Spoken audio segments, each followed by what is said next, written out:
Lockdown से पहले गीता के घर का नजारा कुछ ऐसा था कि रोहन ऑफिस जाता था और शिविन स्कूल। जिनके घर से जाने के बाद गीता काम खत्म करके बाकी समय आराम करती थी। लेकिन लॉकडाउन के बाद ऑफिस और स्कूल घर में ही खुल गए और इससे गीता का हाल वो तो आपको देखने में ही मजा आएगा। शिविन, ओ शिविन, महाराज उठने के लिए क्या 21 तोपों की सलामी लेंगे? अरे बिस्तर से बाहर निकल, ऑनलाइन क्लास स्टार्ट होने वाली है। अरे तुम भी हद करती हो, स्पीकर की तरह चिल्लाने की क्या जरूरत है? दिख नहीं रहा मेरी कॉन्फ्रेंस चल रही है। अब कैमरा और स्पीकर ऑन कर रहा हूं, मुझे कोई शोर नहीं चाहिए। इस पर जैसे ही रोहन लैपटॉप का कैमरा और स्पीकर ऑन करता है तभी कुकर की सीटी बजती है। करा लो अब इसे चुप। लॉकडाउन नहीं हुआ, मेरी मौत का फरमान जारी हो गया। दोनों बाप बेटे ने नाक में दम किया हुआ है।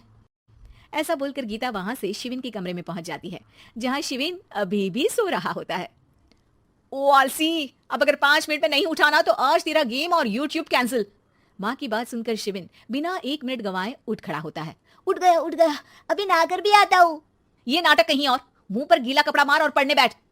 शिविन की ऑनलाइन क्लास स्टार्ट हो जाती है, जिस पर गीता उसे वहां बिठाकर रसोई में चली जाती है। थोड़ी देर में उसे कमरे से कुछ आवाज सुनाई देती है, जिसे सुनकर वो कमरे में वापस आती है। हाय राम, तुझे क्लास अटेंड करने के लिए बोला था, कैमरा ऑफ करके बिस्तर पर नाचने के लिए नहीं बोला था। मम्मी मुझे कुछ समझ नहीं आ रहा, आप बाद में पढ़ा देना ना, वैसे भी अटेंडेंस तो लगी गई है। हाँ बेटा, जरूर बन जा, तू अभी से हम सबका बाप बन जा। अरे नहीं मतलब कहाँ से लाते हो इतना दिमाग, और पढ़ाई करते हुए ये चला कहाँ जाता है? नाइस क्वेश्चन, दिमाग से पूछकर बता दूंगा। शिविन की बातों से परेशान होकर गीता उसे मारने के लिए जैसे ही आगे बढ़ती है तभी वो कमरे से बाहर भाग जाता है। अब शिविन आगे आगे और गीता हाथ में चप्पल पकड़े उसके पीछे पीछे। पूरे घर में दोनों घूम रहे होते हैं। इसी बीच वो रोहन के पास पहुंच जाता है और शिविन को मारने वाली चप्पल रोहन के लैपटॉप पर जाकर गिरती है। ओए माँ! मम्मी, अब पापा को चप्पल मार रही हो? वो आज तक के रिपोर्टर, चुपचाप जाकर क्लास अटेंड कर ले, नहीं तो अगली तेरे पीछे लगेगी। इस पर शिविन वहां से चला जाता है, जिसके बाद रोहन गीता से कहता है, इस सर्कस के लिए कुछ बोलना चाहोगी? अरे क्या करूं, जब से तुम दोनों घर में रहने लगे हो, घर अपने आप ही सर्कस बन गया है और मैं तुम्हारी नौकर। कभी बेटी को संभालो तो कभी बाप के नखरे उठाओ। इन्हीं सब उथल पुथल में दिन बीतते रहते हैं, जिसमें हर रोज घर के अंदर कुछ नया सियप्पा खड़ा मिलता है, जो ज्यादातर शिविन और रोहन के ऑनलाइन स्कूल और ऑफिस से रिलेटेड ही होता है। एक सुबह, शिविन चल उठ, आज की क्लास जल्दी है। कैमरा ऑफ करके आप अटेंड कर लो।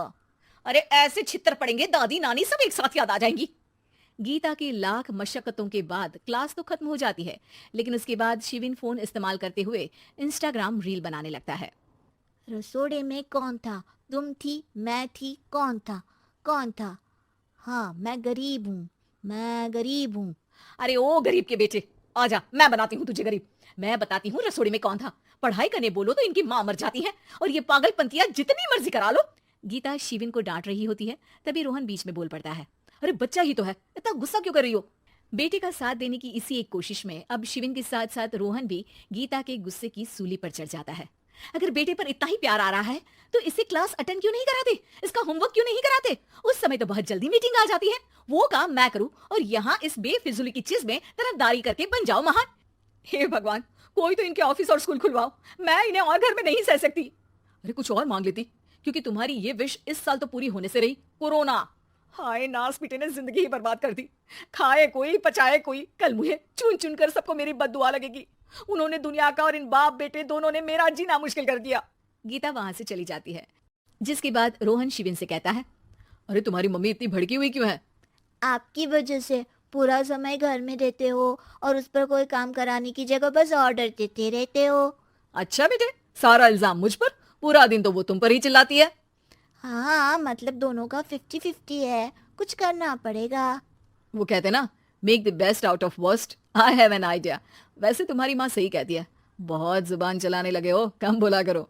अगली सुबह रोहन और शिविन अपनी गलती को सुधारने के लिए गीता के उठने से पहले घर का आधा काम खत्म कर देते हैं, जिसे देखकर गीता खुश हो जाती है और फिर बाकी बचा काम वो तीनों मिलकर पूरा कर लेते हैं।